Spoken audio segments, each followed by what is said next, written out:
What's up, y'all? Welcome back to Dolphins Daily, your daily dose of Dolphins content with your boy, Chris Kane. Let's talk about the Dolphins. So, this is not sourced. This is not deep level reporting. This is a feeling I have right here. I do not believe that Aaron Rodgers wants to play for the Pittsburgh Steelers. I'm just putting it out there. I think he wanted to play for Minnesota, and I think Minnesota feels like J.J. McCarthy could be their guy. They don't want Aaron Rodgers in the room, so they just kind of pushed him out. I don't think the Giants were really an option because Malik Neighbors is great, but that team overall is not good. I do not believe he wants to play for the Steelers because I think he knows he can't control the Steelers. Now, he may end up playing for them because he has to have a job, but that's what leads into the story. This is my belief. I believe Aaron Rodgers does not want to play for them and is willing to be a floating free agent until a quarterback gets hurt during this year, and then he can step into it. I think he's looking at San Francisco like, hey, what's up with that Brock Purdy situation? And I think he's looking specifically at a team like the Dolphins, who have a dynamic offense in a great city, but has a quarterback that has not stayed healthy. I don't believe we would even consider signing Aaron Rodgers if Tua was healthy. But Tua has shown 2 of the last 3 years, not going to be healthy.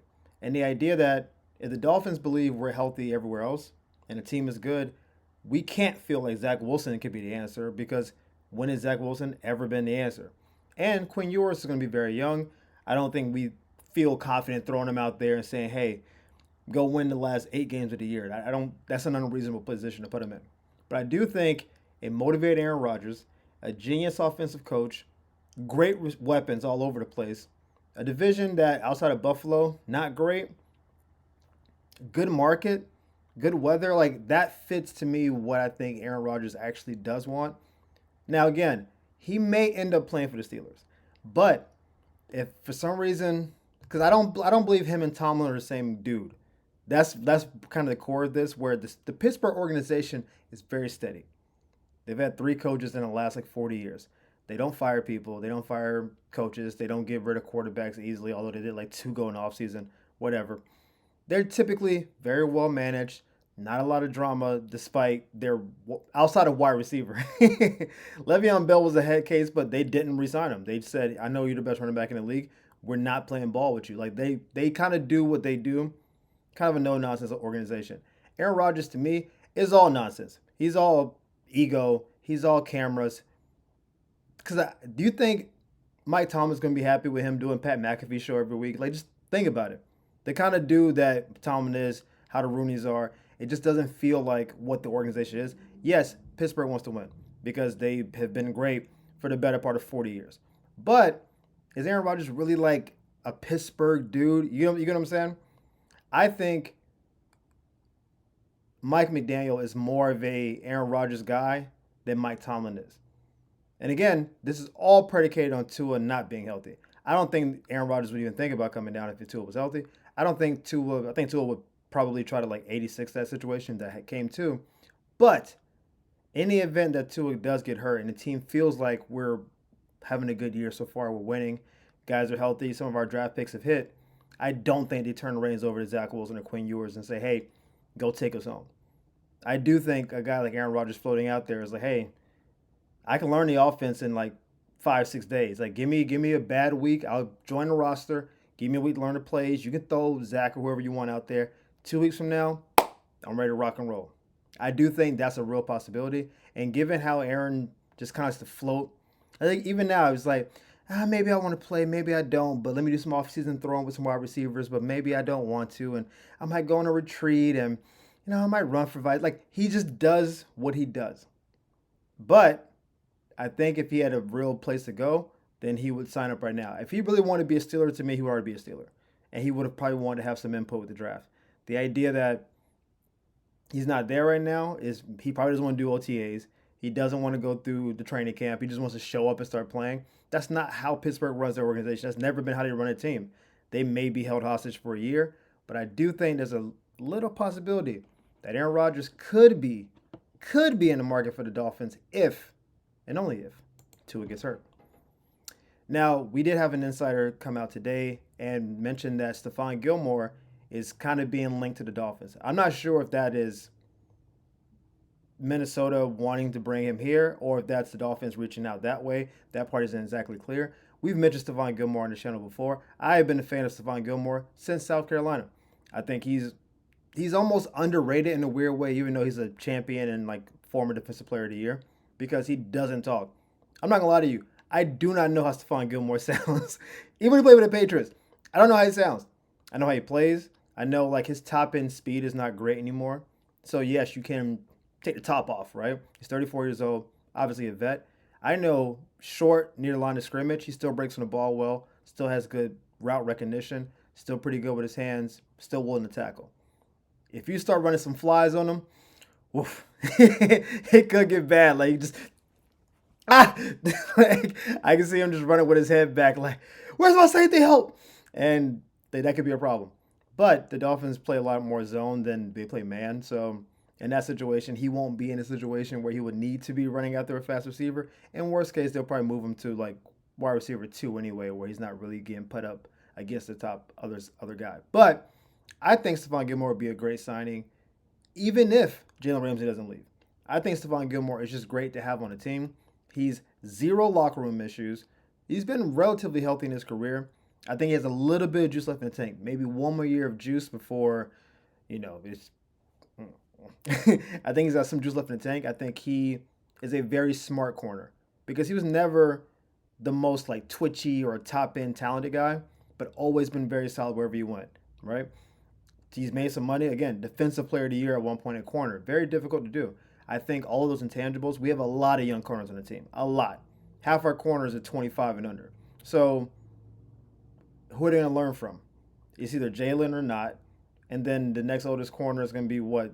Storm Duck is going to be like Cater is going to be the oldest corner on the team. Like who's going to be leading the young people? And I think Stefon Gilmore has great technique. Again, usually in good position on the field. Probably not going to get you 3, 4, 5 picks. Probably get you a couple picks, couple pass defenses, but just be very solid in coverage. Will give up, 7-yard route, but then make the tackle before first down. That's the kind of guy you can expect. Don't expect him to be on the island being like, nah, y'all can shift coverage the other way, I got it. That's not who he is. Those days are probably 6 years gone. Probably his last year with the Patriots was the last time he was that good. But I do think he'll be a very good signing.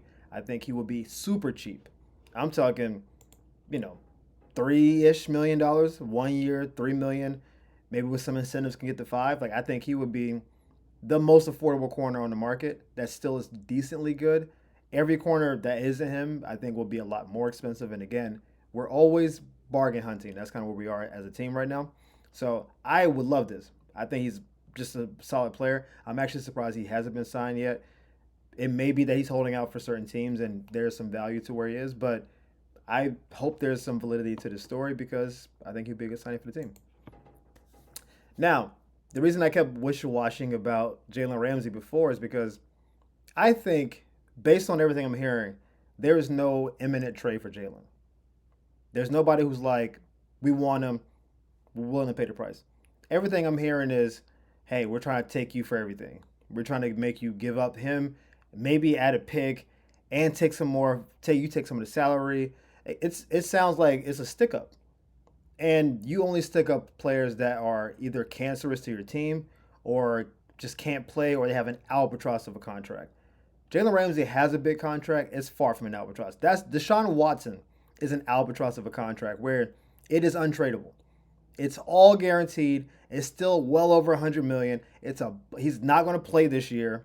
I don't think it's possible he won't ever play again. That's a contract where it's like, we got nothing. We can't do anything. All we can do is cut you and just take all the dead cap. That isn't Jaylen Ramsey's contract. 23 to 27 million. That's a lot of money, but it's not enough to like kill your team. And he's still a good player. He isn't Deshaun Watson, who again will not play next year and possibly will never play again. So all these trade scenarios of you got to give up some money, picks, we don't know. I think it might be in the team's best interest and Jaylen's best interest to just reconcile. Hey, man, why don't we just come back to the talking table? I know you wanted to get traded. We said publicly we were going to trade you. We might just be better together because we can't move you to the team you want to go to. We obviously want to help him out. He wants to go to a contender. We get that. We want to do well by him. Most contenders don't want to take on a lot of big salaries, so they want us to pay the money. Hey, Jaylen, we can't pay the salaries. We can't pay $20 million of your contract and then send you to a team that's better than us. That doesn't make any sense for us. So we can't do well by you, and we don't want to send you to some terrible organization who will just take you on because you might be a trendsetter for the team. You might be a culture setter. We don't want to do that to you either. We also need a cornerback, and more specifically, a CB1. We didn't draft one. So you staying here, you get to still be the cornerback one, and we can roam you as much as you want. You want to play near the line of scrimmage, we can do that. You want to play safety, we can do that too.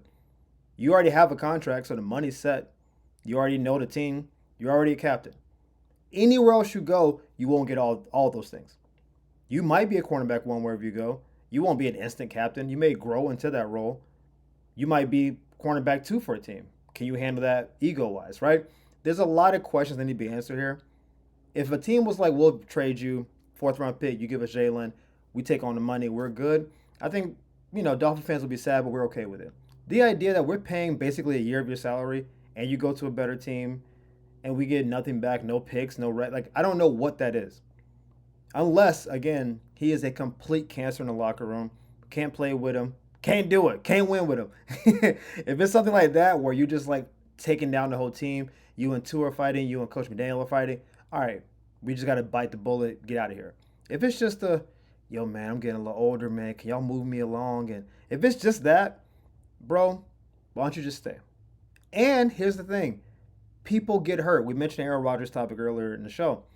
What happens if a team who has a cornerback one that's a contender, a team like Houston with a Derek Stingley, not going to win, I like Derek Stingley, but let's say he's out, and now, hey, we think we can win. We got the quarterback. We got the coach. We don't have the cornerback. Hey, Miami, what's up with Jaylen? Now, hey, would you say Houston? You need cornerback? Yeah, we can do that. That's a much better situation. You come back to the team. We operate as if you're going to be here all year. But if someone else's corner get hurt and they needed CB1, we got one. And you know he's great. You already know he's in shape. You know what the contract number is. And now we can trade you during the year when we have a little bit more leverage. But to trade you right now, we're just taking on all the payment. We're taking on all the loss, and we get nothing back in return. I don't think it's smart. I think it would be better for both sides. We just came to the table and decided to reconcile. Sometimes you got to spin the block. It's so stupid. But anyway, guys, thank you for tuning in to Dolphins Daily. We appreciate the love and support. Thank y'all for the likes, subscribes, all that good stuff. We'll see you next time on Dolphins Daily. Peace.